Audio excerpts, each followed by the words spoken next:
قرآن مجید فرقان حمید نے میاں بیوی کا جو رشتہ بیان کیا ہے نا، اس رشتے کو آپ سمجھیں جو قرآن پاک نے میاں بیوی کا رشتہ بیان کیا۔ کہن لباس لکم وانتم لباس لہن، فرمایا بیویاں تمہارا لباس ہیں اور تم ان کا لباس ہو۔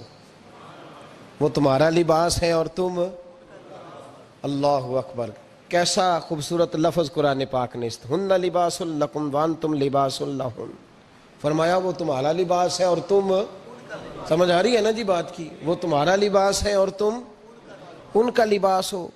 تین خوبیاں تو ہر لباس میں ہوتی ہیں، تین چیزوں کے لیے لباس پہنا جاتا ہے، تین چیزیں، تین قسم کی آسائشیں لباس میں پائی جاتی ہیں، اس پر تو تمام مفسرین کا اتفاق ہے۔ سب سے پہلی چیز، لباس جو ہوتا ہے وہ بندے کو گرمی اور سردی سے بچاتا ہے۔ سخت سردی میں لباس لے لیں تو بندہ سردی سے بچ جاتا ہے۔ اس کا مطلب یہ ہوا کہ میاں بیوی ایک دوسرے کا لباس ہیں۔ اگر بیوی کی طرف کوئی تکلیف آتی ہے تو میاں اس کو بچاتا ہے، اور اگر میاں کی طرف کوئی تکلیف آتی ہے تو عورت اس کو بچاتی ہے۔ میاں بیوی ایک دوسرے کا لباس ہے۔ لباس کیا کرتا ہے؟ لباس آدمی کے عیب چھپاتا ہے، اس کے وجود پر کتنے دھبے ہیں، کتنے نشان ہیں، وہ سارے چھپا لیتا ہے لباس۔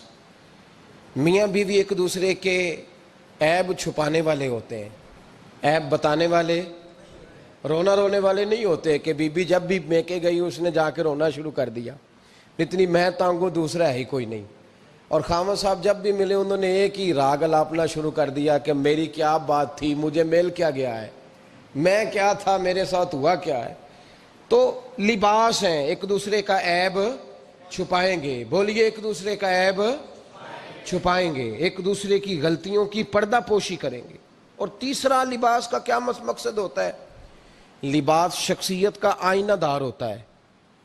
لباس آدمی کی اچھی اور خوبصورت طبیعت کا حصہ ہوتا ہے۔ جو لباس ہوتا ہے وہ انسان کو زینت بخشتا ہے، خوبصورت کر دیتا ہے۔ داڑھی والا آدمی ننگے سر پھرے تو خوبصورت نہیں لگتا، ٹوپی پہن لے تو بڑا پیارا لگتا ہے، ٹوپی پہنے تو بڑا، اور اگر امامہ باندھ لے تو نور نالا نور ہونا شروع ہو جاتا ہے۔ اللہ کرے آپ خوش ہو جائیں، آمین تو کہہ دیں، اور اللہ کرے فجر کی نماز آپ امامہ باندھ کے پڑھ لیں، آمین تو کہیں۔ چلو کونی جنہ دی داڑھی نہیں انہوں نے رکھنی چاہیے دیئے، جنہ دی نہیں ہونا نو موضوع نہیں تھا، پر ہماری بھی مجبوری ہے، داڑھی آئی جاتی ہے ہر موضوع میں شامل ہو جاتی، رکھنی چاہیے۔ سب یاد رکھیں لباس آدمی کو زینت دیتا ہے۔ قرآن مجید کے لفظوں پہ غور کرو، اگر تو شادی کے بعد بیوی کے آنے کی وجہ سے خامد کو سکون نہیں ملا تو اس کا مطلب ہے اس نے گھر کو زینت نہیں دی، اور اگر شادی کے بعد اس بچی کو تحفظ نہیں ملا، اس کو اپنے گھر کے اندر سکون نہیں ملا، تو اس کا مطلب ہے خامد نے اسے زینت، اس لباس نے زینت نہیں دی۔ میاں بیوی ایک دوسرے کا لباس ہے۔ اس مقدس رشتے کو اسلام نے باندھا، اور لباس کہہ کے باندھا۔ میرے رسول کریم علیہ السلام نے پہلے تو خارجی لوگوں کو منع کیا ہے۔ میری ذاتی رائے یہ ہے کہ میاں بیوی کی ذاتی لڑائی کوئی بھی نہیں ہوتی، ذاتی لڑائی، میری باتوں کی سمجھ تو آ رہی ہے نا آپ دوستوں؟ کوئی نہیں آ رہی؟ اللہ جزا دے آپ۔ میاں بیوی کی ذاتی لڑائی کوئی نہیں ہوتی۔ ہوتا پتہ کیا ہے؟ لڑکے سے پوچھیں کہ بتائیں جناب کیا حال ہے، تو کہتے ہیں بیوی میری صحیح ہے، اس کے گھر والے نہیں صحیح۔ سنا ہے آپ نے بھی کبھی یہ لفظ؟ تو اسی طریقے سے اگر لڑکی سے پوچھیں کہ تیرا کیا حال ہے، تو کہتی ہے خامن تو میرا دھیان رکھتا ہے، اس کی اماں نہیں خیال رکھنے دیتی۔ تو لڑائی جو ہوتی ہے وہ تیسرے آدمی کی وجہ سے ہوتی ہے۔ تیری اماں آئی تھی تو اس طرح کہہ گئی، تو تیرا بھائی آ گیا تھا تو وہ یہ کہہ گیا، تیسرے فرد کی وجہ سے۔ میرے نبی کریم علیہ السلام نے تیسرے بندے کو سمجھایا ہے، تیسرے فرد کو حضور نے سمجھایا ہے۔ نبی پاک علیہ السلام نے فرمایا خبردار، ماں، بھائی، بیٹا، باپ سارے لحاظ کریں، بسنے دیں میاں بیوی کو۔ اگر شادی کر دیا تو ان کو سکون سے رہنے دو۔ تم دو جملے کہہ کے چلے گئے، کوئی عیب نکال کے جو چھپا ہوا تھا خامن کی نظر میں وہ نکال کے بتا دیا کہ تیری بیوی یہ کام بھی کرتی ہے، اب تم تو ہٹ گئے وہ بات کہہ کے، اب انہوں نے اکٹھے رہنا ہے، ان کی زندگی مصیبت کا شکار ہو گئی۔ آزمائش میں آ گئے وہ دونوں، ساری زندگی کڑتے رہے، ایک عیب نکال کے لڑکی کے گھر والے لڑکے کا اسے بتا کے چلے گئے تیرے خامد میں یہ عیب پایا جاتا ہے، وہ ساری زندگی کڑتے رہیں گے، تکلیف میں رہیں گے، انہوں نے تو اکٹھے رہنا ہے۔ بتانے والا چلا گیا، میرے رسول کریم صلی اللہ علیہ وسلم فرماتے ہیں لعنتی ہے وہ شخص، لعنتی ہے وہ شخص۔ یا رسول اللہ کون سا؟ فرمایا جو بیوی کو مرد کے خلاف اکساتا ہے اور مرد کو بیوی کے خلاف اکساتا ہے، وہ لعنتی ہے، ملعون ہے، رحمت الہی سے دور ہے وہ شخص۔ انہیں قریب کرنے کی کوشش کر، تو ان کے اندر محبت پیدا کرنے کی کوشش کر۔ میرے نبی کریم علیہ الصلوۃ والسلام نے جب حضرت سیدہ فاطمہ الزہرا رضی اللہ تعالی عنہا اور جناب سیدنا علی المرتضیٰ رضی اللہ تعالی عنہ کی شادی کی تو نبی پاک نے دونوں کے سر جوڑے اور دونوں کے درمیان محبت کی دعا فرمائی، دونوں کے درمیان محبت کی دعا فرمائی۔ اور نبی پاک صلی اللہ علیہ وسلم حضرت فاطمہ کے سامنے جناب علی کے فضائل بیان فرماتے، اور جناب علی آتے تو نبی پاک فرماتے فاطمہ تو میرے وجود کا حصہ ہے، وہ تو میرے جگر کا ٹکڑا ہے۔ تو ان دونوں کے درمیان الفت پیدا، یہ سب سے پہلے تو خارجی لوگ اس بات کا خیال کریں، سب سے پہلے تو خارجی لوگ خیال کریں، توجہ دیں کہ ان کو بکھرنے سے بچائیں۔ اب میاں بیوی بھی سمجھ لیں کہ ہماری ذمہ داریاں کیا ہیں۔ مسند امام احمد بن حنبل میں حضرت ابو درداء رضی اللہ تعالیٰ عنہ سے حدیث مروی ہے، نبی کریم صلی اللہ علیہ وسلم کی بارگاہ میں ایک خاتون نے آ کے عرض کیا یا رسول اللہ صلی اللہ علیہ وسلم مجھے بتلائیے خاوند کا حق کیا ہے۔ یہ جو حدیث سنانے لگا ہوں نا، یہ بیٹی کو سنانی ہے، جا کے یہ ٹیلی فون کر کے بہن کو سنانی ہے، صرف بیوی کو سنانے کی نہیں ہوتی یہ چیزیں۔ یہ حدیث بیٹی کو سمجھائیں، بہن کو سمجھائیں، ان لوگوں کو سمجھائیں تاکہ، اور یہ یاد رکھیں خاوند کے حقوق اگر بچی کے گھر والے اسے سکھائیں نا تو اس کی سمجھ میں جلدی آ جائیں گے، اور بیوی کے حقوق اگر خاوند کے گھر والے اس کو سمجھائیں تو اس کی سمجھ میں بات جلدی آئے گی، وہ خیر خواہ سمجھتے ہیں اپنے رشتہ داروں۔ یہ والی حدیثیں ان لوگوں کو سنانی چاہیے جن لوگوں کا بچہ ہے یا بچی ہے، متعلقہ آدمی حقوق بیان کرے۔ جب متبادل چیز کسی کے سامنے آتی ہے تو وہ کئی دفعہ سمجھتے ہیں کہ خلوص اس میں پورا نہیں پایا جاتا۔ حضرت ابو درداء رضی اللہ تعالیٰ عنہ فرماتے ہیں ایک خاتون حضور کی بارگاہ میں آئی، عرض کرنے لگی یا رسول اللہ صلی اللہ علیہ وسلم میں نکاح کرنا چاہتی ہوں، شادی کرنا چاہتی ہوں، مجھے بتلائیے خاوند کا حق کیا ہے، اگر تو میں ادا کر سکتی ہوں تو میں نکاح کروں ورنہ میں اس کام سے بچوں۔ میرے نبی کریم علیہ الصلوۃ والسلام نے فرمایا بی بی اگر خاوند کے ناک سے رینٹ نکلے، ریشہ نکلے، پیپ بہے اس کی ناک سے، اور بی بی اپنی زبان سے وہ صاف کر دے تو پھر بھی اس کا حق ادا نہیں ہوتا۔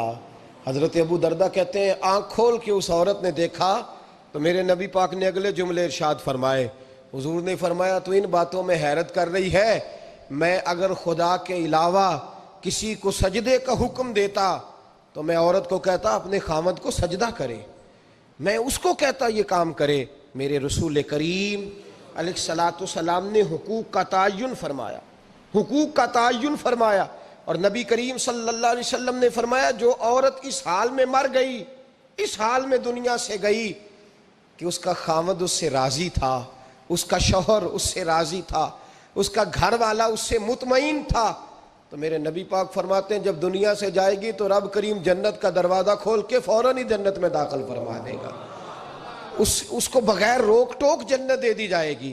شرط یہ ہے کہ وہ جب دنیا سے جائے تو اس حال میں جائے کہ اس کا خاوند اس سے شکوے نہ کرتی پھرے، شکایتیں نہ کرتی پھرے، شکایتیں نہ کرے۔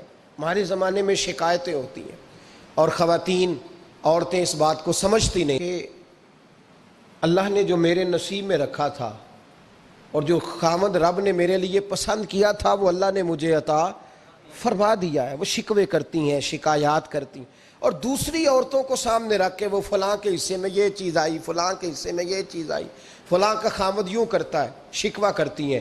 میرے رسول پاک علیہ السلام نے فرمایا عورتیں کثرت سے جہنم میں جائیں گی، کثرت سے۔ تو ایک صحابی رو پڑے، ایک حدیث میں لفظ یہ ہے رو پڑے، عرض کرنے لگے یا رسول اللہ وہ ہماری مائیں بھی ہیں، بیٹیاں بھی ہیں، بہنیں بھی، حضور جہنم میں جائیں گی؟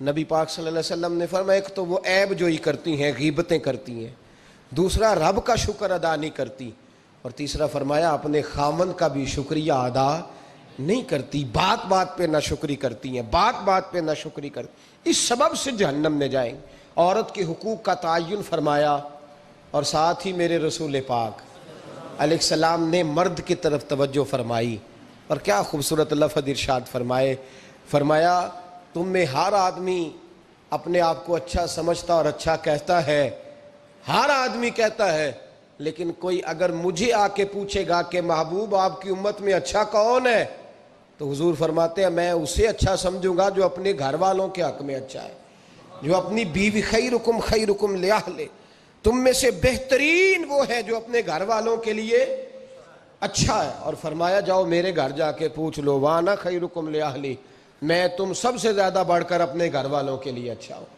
تم میں بہترین وہ ہے جو اپنے گھر والوں کے لیے، بال بچوں کے لیے، بیوی کے لیے اچھا ہے۔ رسول کریم علیہ السلام نے خاوند کو حکم دیا اور ارشاد فرمایا کہ عورت ٹیڑھی لکڑی ہے، بیچاری کو اللہ نے عقل پوری نہیں دی۔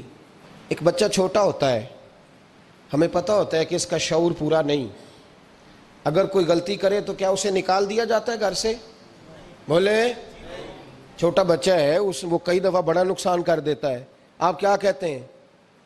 اسے مارتے ہیں، کلاڑی لے آتے ہیں اس کے لیے؟ اس طرح کرنا چاہیے، اس کے ابے کو بلا لینا چاہیے، بےزتی کرنی چاہیے پنچایت میں بٹھا کے کہ یہ غلطی کی ہے تیرے بچے نے۔ بھائی دادا یہ کام کرتا ہے؟ بولے نا، کیوں نہیں کرتا؟ وہ کہتا ہے ہمارا بچہ نہ سمجھ ہے، اپنا پوتا ہے، ہمارا اپنا ہے، اگر ہم اس کا باہر نکالیں گے تو بڑا کام غلط ہو جائے۔ لیکن وہی ابا جی جب بہو کوئی غلطی کر بیٹھتی ہے تو پنچایت بلاتے ہیں، لوگوں کے سامنے معاذ اللہ تعالیٰ بڑی کڑوی کسیلی باتیں کرتے ہیں، ایسی باتیں کرتے ہیں کہ جو ان کی بیٹی کے بارے میں کہی جائے تو وہ کبھی پسند نہ کریں، اتنے سخت جملے کہے جاتے ہیں، بیٹی والے کو رسوا کیا جاتا ہے۔ میرے نبی کریم علیہ السلام نے فرمایا یہ ٹیڑھی لکڑی ہے، بیچاری کو اللہ تبارک و تعالیٰ نے اپنی حکمت کے تحت عقل عادی عطا فرمائی ہے، تم اگر چاہو گے سیدھی کرنا تو یہ ٹوٹ جائے گی، سیدھی نہیں ہوگی۔ حضور کیا کریں؟ فرمایا اس کے ساتھ گزارا کرو، اللہ تمہیں اجر عطا فرمائے گا، اس کے ساتھ وقت گزارو، اللہ تمہیں اس کا، یہ ذہن بنانا چاہیے خاوند کو کہ یہ، اور خاوند کی ذمہ داری ہے۔ اعلیٰ حضرت رحمۃ اللہ علیہ نے فتاوی رضویہ کی 24ویں جلد میں بالتفصیل لکھا ہے، آپ فرماتے ہیں خاوند کی ذمہ داری ہے عورت کو کپڑا فراہم کرنا، روٹی فراہم کرنا، رہنے کے لیے گھر دینا، نان نفقے کا خیال کرنا، اور آپ فرماتے ہیں اگر وہ مطالبہ کرے تو ہفتے میں ایک دن اس کے ماں باپ سے ملانے بھی لے جا سکتا ہے، ہفتے میں، جی کوئی نہیں بول دے تسی، ہفتے نہیں، یہ نہیں صحیح لفظ، ہر ہفتے اے سوکھ ہے، کدوں ملان کھڑنا ہے؟ پاویں نہ بولو، گل جڑی سچی ہو تے سچی ہے، ملان کدوں لے جانا ہے؟ اچھا اپنی اماں نو روز ملتا ہے سویرے شام، تے وہ کہندی مینوں بھی اماں نو ملا لیا، تے کہندا روز نہیں جائیدا، تے تم بھی نہ ملا اپنی اماں نو روز بھائی۔ لیکن ہاں اعلیٰ حضرت فرماتے ہیں ہفتے میں ایک دفعہ ماں باپ سے، بولے، بیٹی کا پیار ماں باپ سے زیادہ ہوتا ہے کہ بیٹے کا؟ لو تو سارے نو پتا ہے، یعنی تسی گھٹ کر دے ہو نا، تاں بیٹی دا نام لیا جے، صحیح بات کر رہا ہوں؟ تو جس کا پیار زیادہ ہے اس کو روک دیا، کہتے نہیں روز نہیں جائیدا، سال بعد جائیں، بلکہ ان تے اللہ خیر کرے، اللہ پاک فضل کرے، داماد صاحب کی عزت ہی نہیں نہ ہوتی، اس کو آنکھوں پہ بھی اٹھائے تو کہتے تیرے گھر دے میری عزت نہیں کر دے، پتہ نہیں ہن تو عزت بھائیا کیڑی شے دا نام رکھیا ہے، وہ کیڑی ہے جڑی تینوں چاہیے ہے، اللہ ہی بہتر جانتا ہے۔ عزت نہیں کرتے تو لہذا میرا پروٹوکول نہیں، پھول لے کے کھڑے نہیں ہوتے گلی میں، وہ باہر نہیں نکلتے، وہ اشتہار نہیں چھاپتے کہ داماد صاحب آ رہے ہیں، اور ویسے بھی میں کہاں جاؤں، مطلب یہ کہ چپس بھی نہیں ہے، انہوں نے سنگ مرمر بھی نہیں لگوایا ہوا، تو میں کیسے جاؤں، میری شان کے خلاف۔ اعلیٰ حضرت فرماتے ہیں ہر ہفتے وہ بیٹی جو ہے، تو بیٹیاں بیٹیاں ہوتی ہیں، اور یہ تو اس دن پتہ چلتا ہے نا جب اپنی بیٹی بندہ ڈولی میں ڈالتا ہے، پھر پتہ چلتا ہے کہ دل کرتا ہے ہر ہفتے اس کو ملنے کو، دل کرتا ہے کہ وہ آئے، چہرہ دکھائے، ایک دفعہ مل جائے، ہر ہفتے اس کو ملوانے لے کے جائے، اس کی غلطیاں معاف کرے، اس کے عیبوں پہ پردہ ڈالے، اس کی کوتاہیوں کا خیال کرے، اس سے درگزر کرے، میرے نبی کریم صلی اللہ علیہ وسلم نے فرمایا میں اپنی امت کو حکم دیتا ہوں کہ اپنی بیوی سے بغض نہ پالنا، بغض نہ پیدا کرنا، کوئی غلطی کرے تو بغض نہ پیدا کرنا، بغض نہ رکھ لینا سینے میں کہ تو ہے ہی ایسی، تو ہے ہی، بغض نہ پالنا۔ اور کیا خوبصورت لفظ ہیں حضرت خدیجہ الکبریٰ کے سرتاج کے، اور کیا لفظ ہیں جناب سیدہ آمنہ کے لال کے۔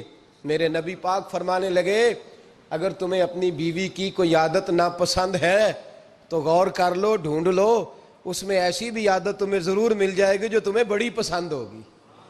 ڈھونڈ لو، غور کر لو، مل جائے گی، کوئی ایسی بھی مل جائے گی جو تمہیں بڑی پسند ہوگی، وہ بھی تمہیں مل جائے گی۔ ڈھونڈو تو صحیح، تلاش تو کرو، بغض کی اینک نہ لگانا، بغض کی اینک لگا کے دیکھو گے تو کچھ نہیں ملے گا۔ نبی رحمت سید عالم صلی اللہ علیہ وسلم، پہلی بات یہ ہے کہ اللہ کے حبیب نے تعین فرمایا، اور پھر عملی طور پر حضور نے وہ چیزیں کر کے دکھائیں